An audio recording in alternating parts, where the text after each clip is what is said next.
Bonjour à toutes et à tous et bienvenue à votre émission Découverte. D'ailleurs, nous sommes très heureux d'être parmi vous pour ce dimanche dominical, un dimanche où tout le monde se trouverait peut-être dans les grandes églises, mais nous ici, nous sommes à la télévision pour vous en parler des nouvelles culturelles, économiques et sociétés à travers votre émission Découverte.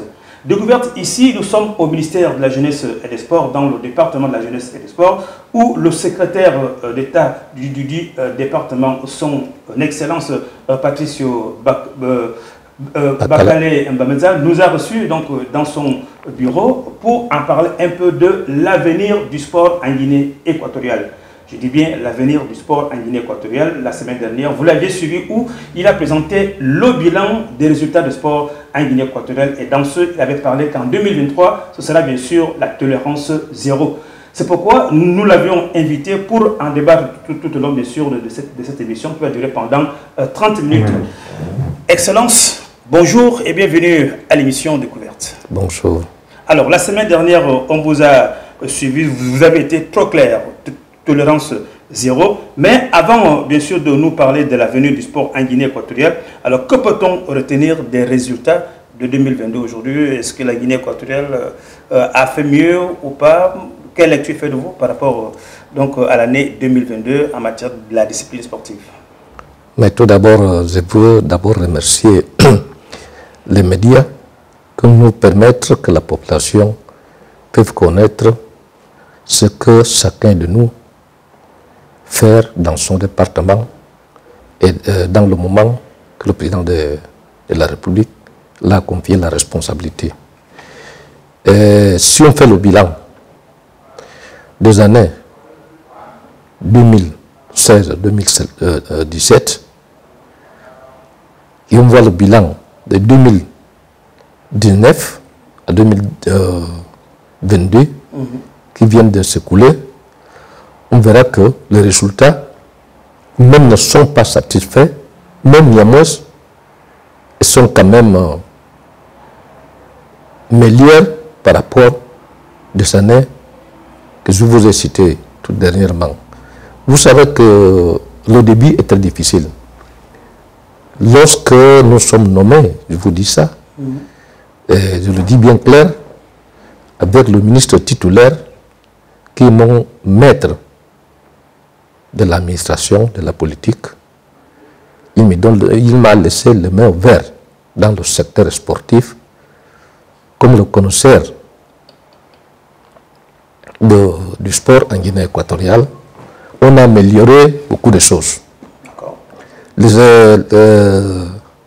modalités sportives, qui ça n'était pas au jour et la connaissance de la population, ils ont vu jour, aujourd'hui même, d'avoir de bons résultats. Les bons résultats, c'est comme Taekwondo a participé dans la compétition internationale l'année passée, à Menel de Madaï. C'est comme le judo, c'est comme le basket et le reste sportif, parce que ce qui était dans la priorité de la politique sportive en Guinée équatoriale, c'était le football. Exactement. Donc le bilan est quand même un peu positif. Exactement. Mais au début, c'est difficile, on va toujours améliorer les résultats. Alors, parmi les disciplines que vous avez citées, le karaté, le taekwondo, le football, le basket, alors, quelles sont les disciplines aujourd'hui qu'on puisse dire que l'année 2023, on peut avoir des bons résultats quand on sait qu'on a déjà le kickboxing ainsi que d'autres sports aussi qui sont aussi en train de s'améliorer? Vous savez que ce qu'on avait cherché, d'avoir des compétences entre les fédérations.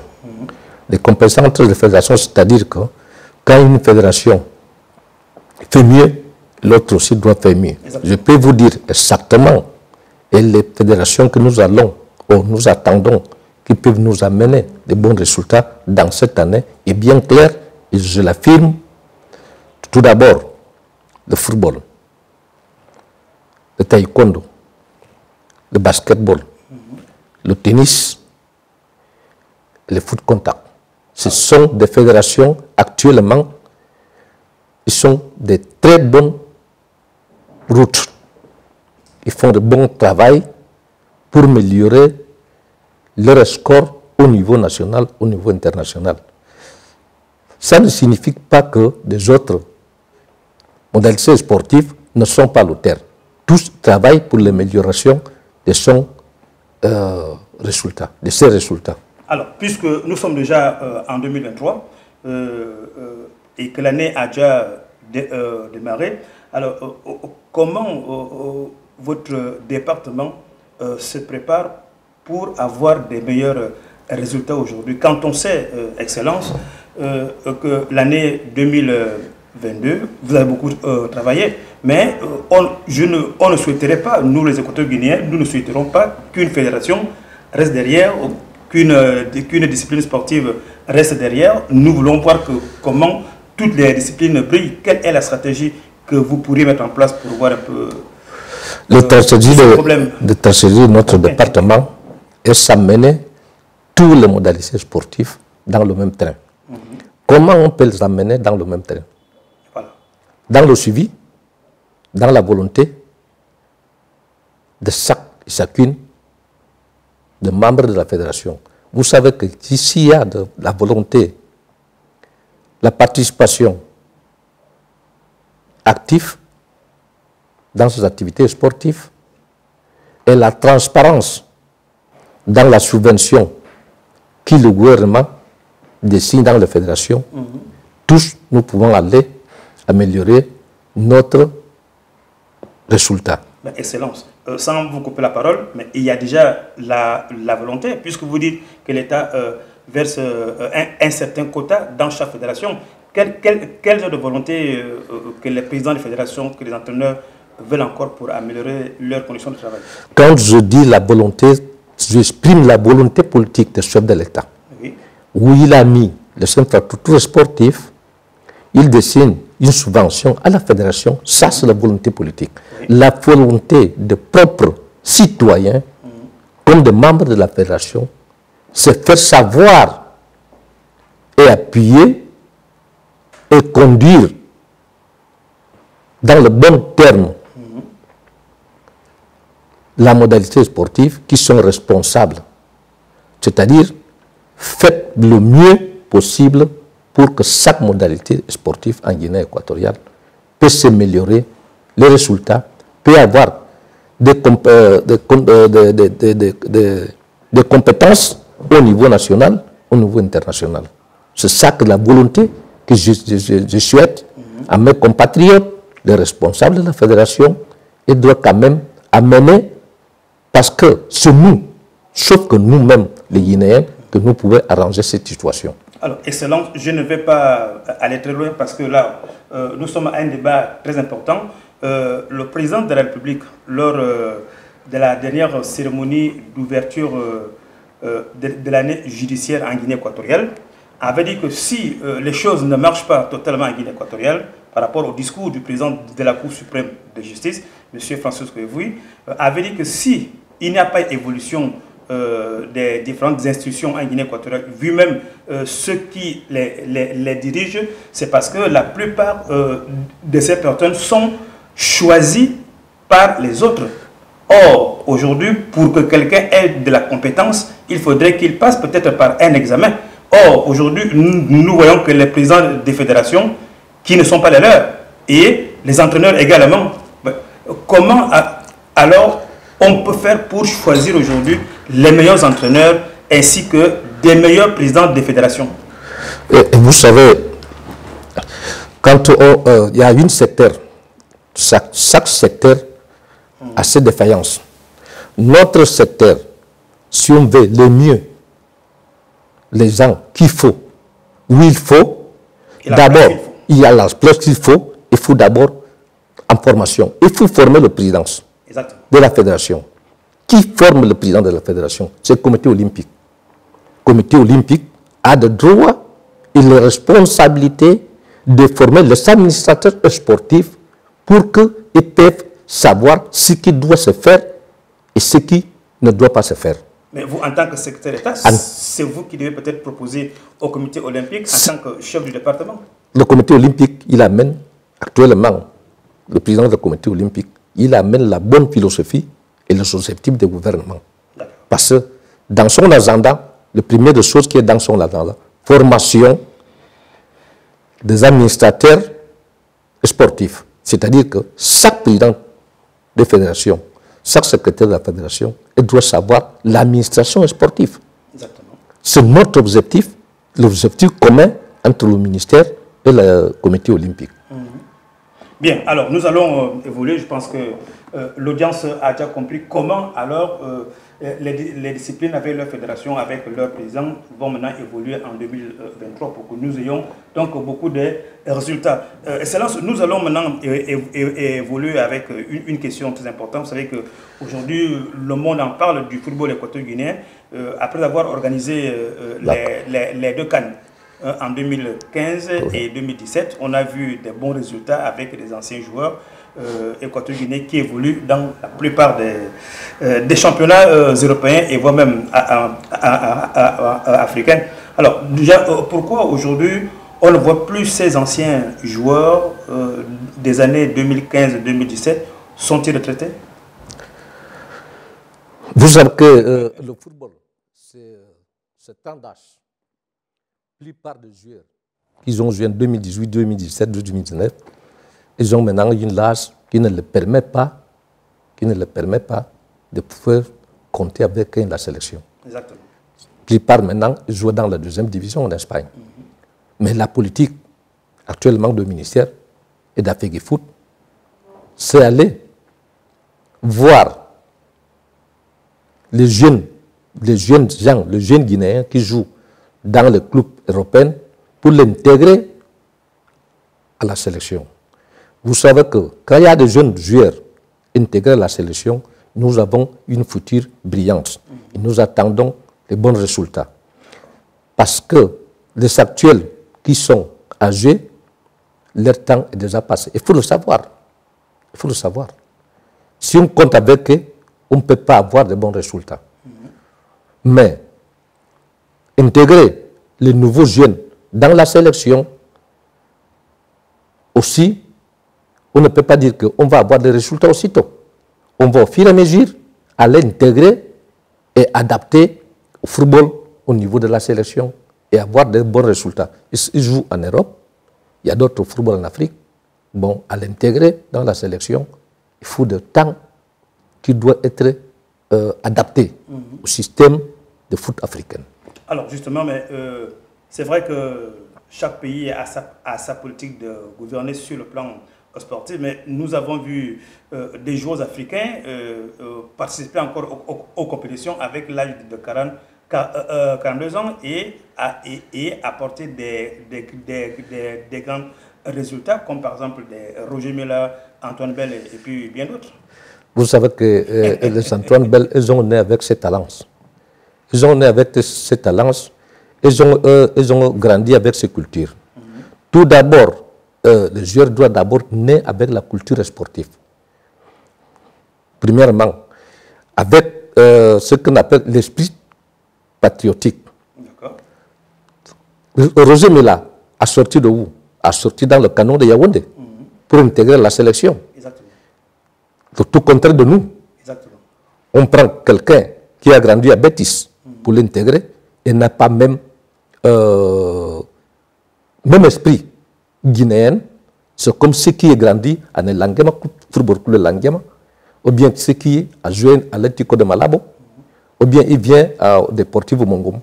Ils sont deux personnes différentes lorsqu'ils jouent dans la sélection. Parce que ceux qui est né ici et grandi ici, ils jouent dans la sélection. Quand on sent le drapeau, quand ils voient le drapeau, on sent le hymne national, ça lui touche au cœur. Exactement. Et les autres, ils peuvent le toucher au cœur, mais pas tellement. C'est pour cela qu'il y a un peu de différence. Okay. Alors maintenant, nous allons évoluer sur le sport roi, puisque c'est le sport que nous attendons beaucoup de résultats. Alors, comment alors, aujourd'hui, votre politique, quelle est votre politique que vous menez en jeu par rapport au championnat national pour détecter des joueurs locaux afin qu'ils deviennent aussi comme des autres joueurs? Je vous dis ça depuis les 2 derniers entretiens que vous avez avec moi. Exactement. Vous savez que le ministère, c'est lui qui donne des lignes politiques dans le secteur. C'est la fédération qui matérialise. Le ministère, dans sa politique, est d'organiser une compétition compétitive nationale, c'est-à-dire une ligue nationale qui regroupe toutes les équipes et toutes les équipes jouent par tous. On dit que tout, il doit jouer par tous. Non ce qu'on appelle Ligue. Non, la ligue régionale, non. Quand on joue la ligue régionale, nous ne pouvons pas avoir des talentueuses qui sont dans les autres équipes. On doit jouer une ligue nationale où on se voit tous et tous se battent pour être champion. C'est-à-dire, si je comprends bien, la Ligue nationale, c'est-à-dire les 8 provinces que regorge la Guinée équatoriale. Chaque province amène son équipe. Amène son équipe. Chaque province amène son équipe. Il y a 2 autres pays. Il y a une province qui peut avoir 2, 3, 4 équipes. Exactement. C'est comme maintenant le district de Mongomo. Il a 4 équipes en première division. Exactement. Je vous le félicite. Mais tous ces 4 équipes-là, ils doivent battre de que chaque de eux doit être champion. Exactement. Et ça permet la compétitivité au niveau national. Mais lorsqu'on prend ces joueurs pour l'intégrer à la sélection nationale, on va avoir des bons joueurs et des joueurs compétents. Exactement. Alors là, justement, on en revient sur la question qui va être posée dans quelques secondes, c'est de savoir, sur le plan national, le sport roi, alors quels sont alors les projets aujourd'hui que vous allez mettre en place pour avoir des bons joueurs sur le plan national et aussi sur le plan international? Le plan de ministère, voilà, que doit être, 2023, que doit être matérialisé par la Fédération de football, la FEGIFOOT. C'est qu'on doit intégrer à chaque joueur les meilleurs joueurs de la Ligue nationale dans la sélection nationale et faire ce qu'on a fait la pesquise, les joueurs guinéens qui jouent dans la Ligue européenne, qui jouent dans la métropole. Donc, tous, on doit d'abord les intégrer. Ce qu'on a fait, un groupe de joueurs pour que, à travers le travail des entraîneurs, des sélectionneurs, ils peuvent avoir une équipe qui peut défendre l'honneur de la Guinée équatoriale. Alors, exactement. Et les entraîneurs, par exemple, locaux, la plupart d'eux ne sont pas bien formés afin de pouvoir maîtriser le championnat. Comment alors, comment le ministère, quelles sont des stratégies que le ministère a mis pour avoir des bons entraîneurs? C'est là notre défaillance aujourd'hui. C'est une grande défaillance en Guinée pour ce thème-là. Pour avoir de football, pour avoir les bons joueurs, on doit avoir d'abord les bons entraîneurs. Exactement. Malgré, jusqu'à présent, nous n'avons pas de entraîneurs nationaux qui sont à l'auteur de pouvoir donner les meilleurs que nous attendons que les joueurs soient les bons joueurs. Qu'est-ce que doit faire le ministère? Le ministère, ce que je vous ai dit, je vous dis ça que le ministère, c'est l'organe politique.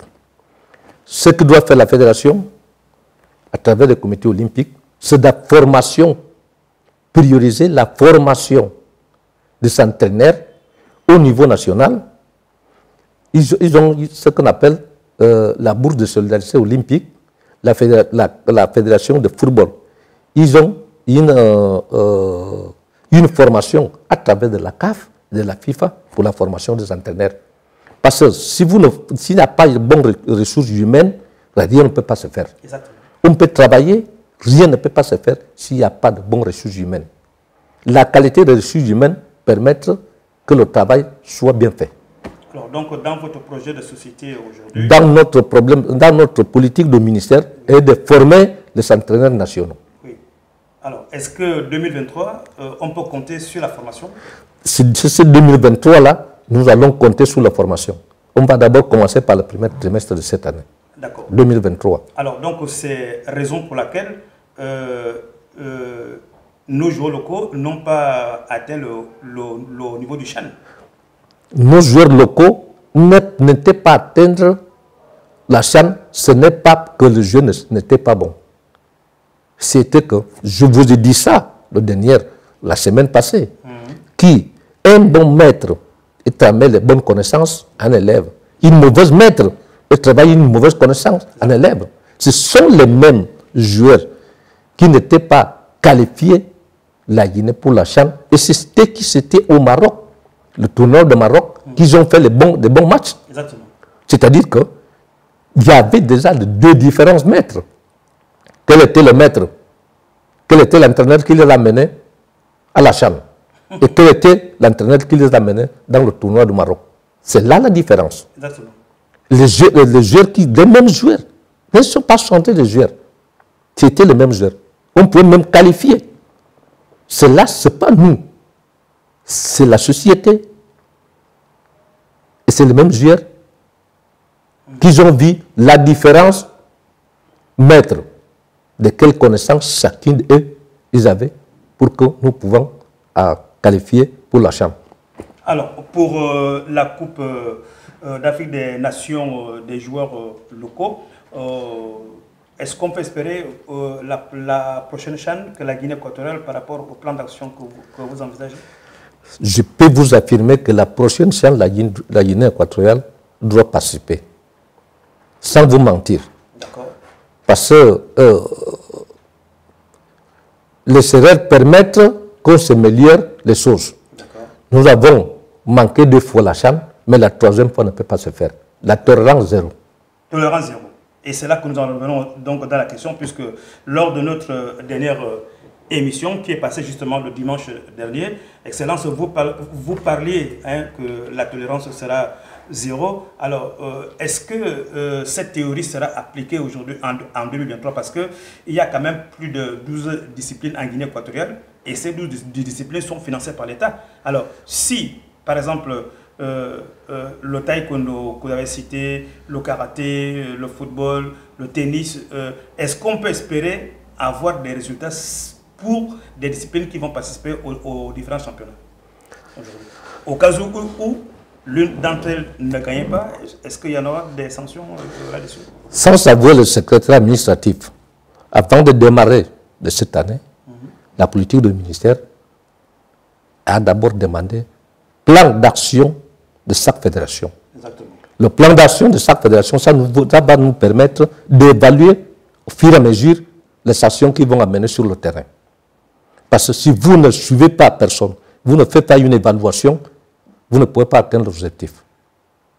C'est pour cela, l'année 2023, on va appliquer ce qu'on appelle tolérance zéro. Nous ne voulons plus des fédérations pour faire le maquillage dans la presse, pour faire aller dans les fêtes, les fédérations de fêtes, c'est fini. C'est fini cette année.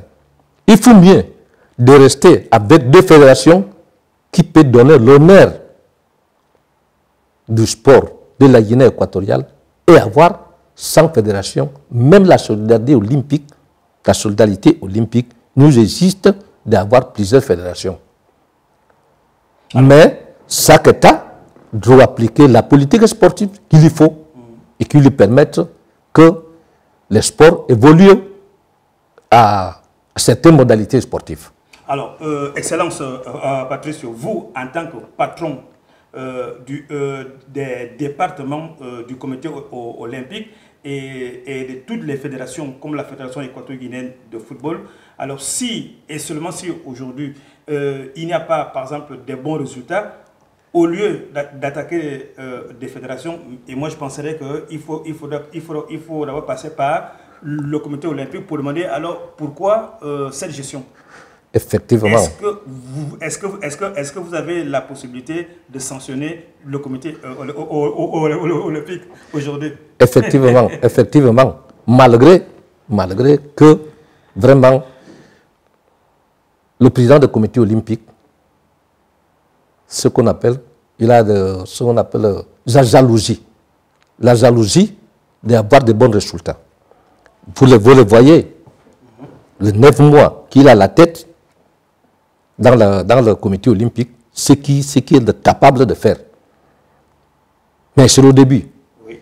Je crois que tout ce que le ministère lui tramait et les plans et la politique sportive que le ministère tramait à la comité olympique, ça va être matérialisé. Sinon, c'est 2023-là, sinon à 100%, ils peuvent être 70%. Bien, alors maintenant, pour répondre à la question, puisque nous sommes déjà presque arrivés à la fin de l'émission, la question que tout le monde attend, la question qui est sur notre titrage de l'émission, quel est l'avenir aujourd'hui du sport en Guinée équatoriale? Vous, vos sentiments, votre lecture, vous allez regarder la caméra, puisque le peuple ainsi que le monde entier vous suit pour éclairer que la Guinée équatoriale en 2023 aura vraiment l'avenir en sport. Mes compatriotes et les amateurs de foot et de sport en Guinée équatoriale, et je peux vous promettre que le 2023, il faut attendre d'avoir des résultats dans le secteur. Ça ne peut pas manquer de mauvais résultats par certaines modalités sportives. Vous voyez notre action menée par ces 2 dernières années, moi et le ministre titulaire de ce département, nous allons améliorer ces résultats pour que la Guinée, la population guinéenne, puisse sentir qu'il y a un département qui s'appelle département du sport, qu'il y a une volonté politique de son excellence pour lui faire, pour donner la joie à la population. Nous ne sommes pas là pour seulement les masses de postes politiques. Non, nous ne sommes pas là pour accomplir et faire accomplir l'action du gouvernement sur le secteur. Nous espérons que cette année, l'année 23, nous avons un programme d'aller à l'amélioration pour que le sport en Guinée équatoriale puisse changer. Mesdames et messieurs, c'est après ce grand message, le cri de cœur du secrétaire d'État, responsable de la jeunesse et des sports en Guinée équatoriale, son excellence Patricio Bakare Mbamedza, qui nous a reçus sur ses propres installations pour nous parler un peu de l'avenir du sport en Guinée équatoriale. Que s'achève notre précieuse émission, d'ailleurs, que vous aviez appréciée, l'émission Découverte. Nous allons nous retrouver donc la semaine prochaine avec un nouveau numéro. À tous, merci et bon dimanche à tous. Voilà.